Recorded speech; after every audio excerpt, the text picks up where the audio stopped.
minutes. You come in. He said he started 33. 33, looking at which clock? No, I'm not looking at that. Go ahead. But he was not. Okay, thank you very much. Yeah. Thank you. But let me start with a concern. I think the last time I was here, we talked about the fact that, and I've repeated this, that issues of accountability are so critical, not just for the National Cathedral Project, even for myself. I remember Ukujatu and I had a conversation, a telephone conversation, and I told him that, look, if it is accountability you are after, that's what I also want. And actually told him that beyond the National Cathedral, my whole professional life has been on political accountability. In fact, even going to the extent of sending him an article on civil society, democratization. Very brilliant. 2003, that I had written with a colleague, the immediate past Vice Chancellor of it, who is now heading the University of London, SOAS, told him, like, look, the first global survey of the civil society and globalization, democratization, I wrote the African chapter. I was commissioned not because I was just an academic, because I was part of the Pan-African discussions on civil society, political accountability in Africa. I told him 2007, I was in Ghana. At the time, I was research director for Center for Comparative Regional Integration Studies at the University of Aalborg in Denmark.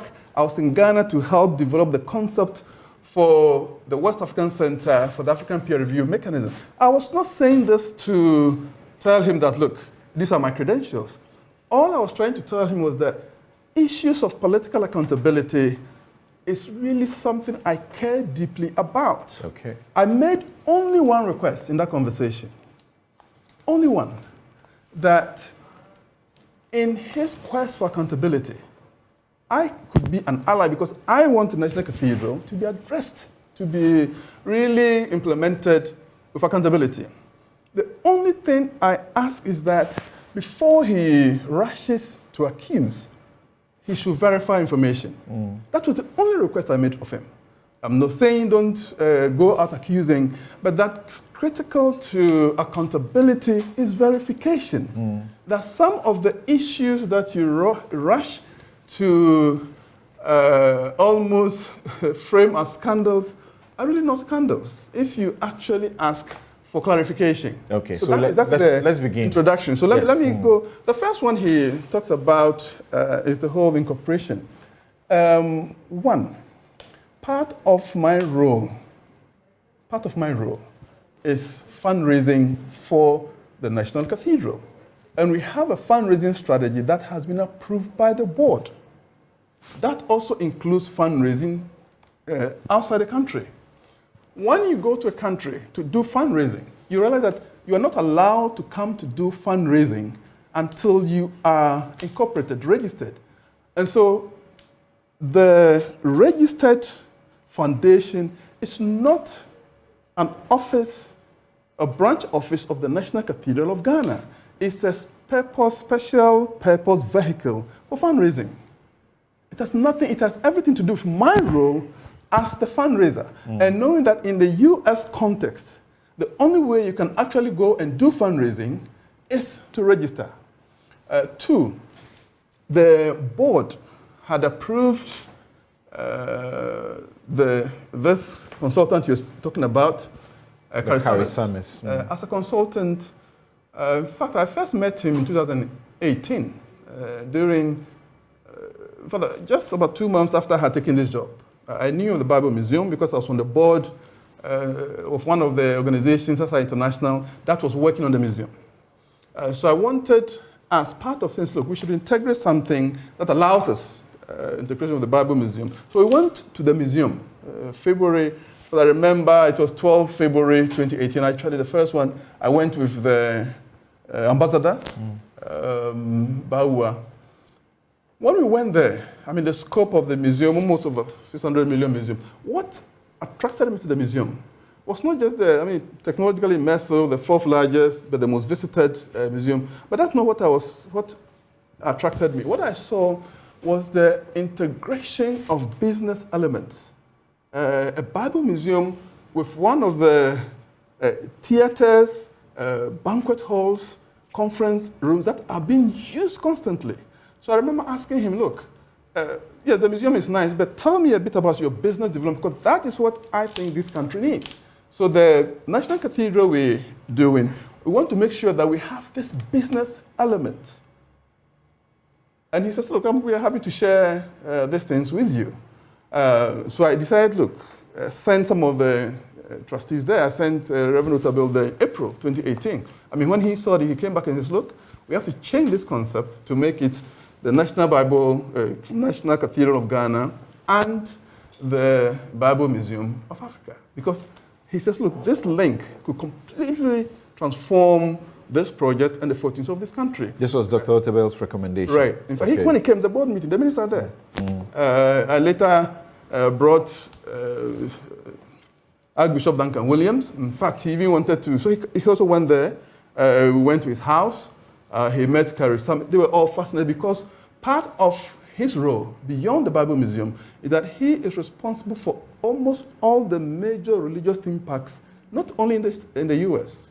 The Nazareth village, those who've gone to Israel, he built it, ran it. So what really has been central to his role is this integration of business elements.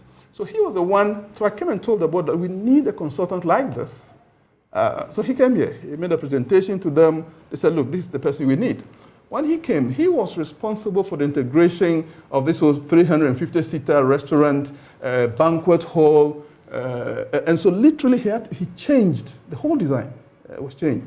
And then he says, look, we want you to So you are justifying the, how much payment of 28.2 million. 28.8 million. I mean, you see, once again, if he had asked the Secretariat, I mean, it's normally when you do this, it's almost like an audited report.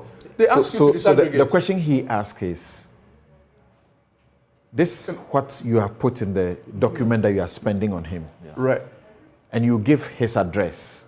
He goes to his address. I think let me. And he sees a warehouse. I think let me. So the incorporation one, it is not a branch office of the National Cathedral of Ghana. It is a special purpose vehicle for fundraising. Two, he talked about the incorporation. Which must be accountable. Because you are raising funds for the people of Ghana. Two, he talks about the incorporation itself. Yeah. And he didn't raise it here. And the fact that we use kind of identity theft. This was what has been running. Yes. Once again, back to what I started off. If he had just called to say, this is what I have found, could you explain before I go out? First of all, one, and let me stress this, you do not, and let me repeat, you do not need a social security number to get a tax ID for a foundation. It's an incorporation certificate that is used. So he says we're using somebody, a dead man's identity social to security get, number, yes. You do not, once again, let me repeat, here directly. No, but you are contradicting your own statement. You have acknowledged that you have very limited time. Please don't interject. Don't interject. Don't interject. May 2nd statement. He has less than how many minutes to finish?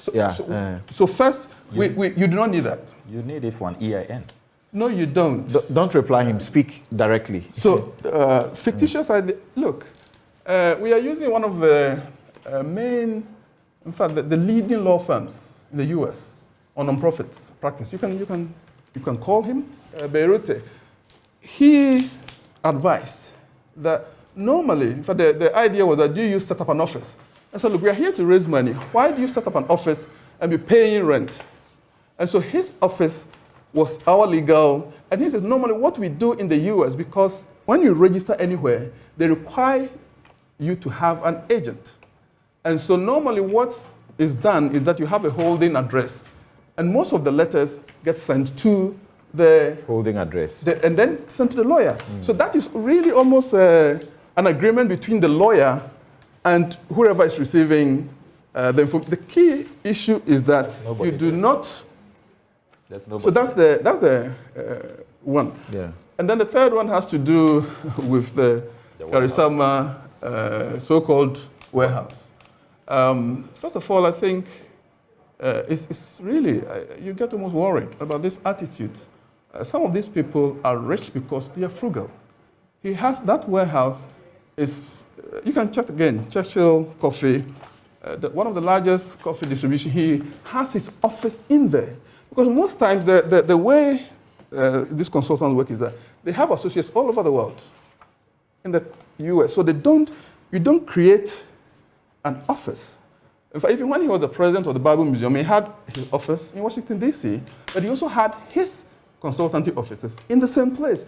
If you had gone inside the room, you would have seen his offices, well laid out. But I think part of my worry, though, is this whole, once again, this rush to create scandals where there is none.